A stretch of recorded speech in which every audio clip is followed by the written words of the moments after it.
آیت کے حوالے سے سوال پوچھا گیا ہے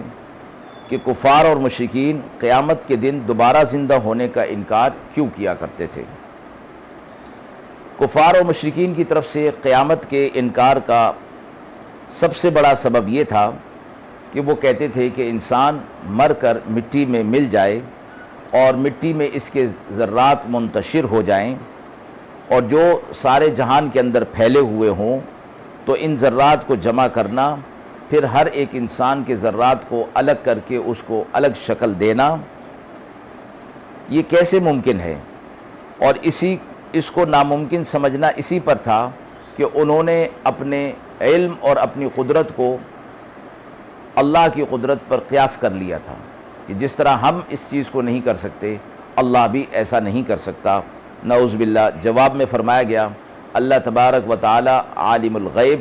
اور اللہ تبارک و تعالی کا علم سارے عالم پر محیط ہے، اور ایسا محیط ہے کہ آسمان، کائنات، زمین کا کوئی ذرہ اس کی ذات سے، اس کے علم سے باہر نہیں اور اس سے چھپا ہوا نہیں ہے۔ جب اللہ کو ایسا علم محیط حاصل ہے اور وہ خالق اور خلاق ہے تو اس کے لیے انسان کے ذرات کو الگ الگ جمع کر کے سارے جہاں سے جمع کر لینا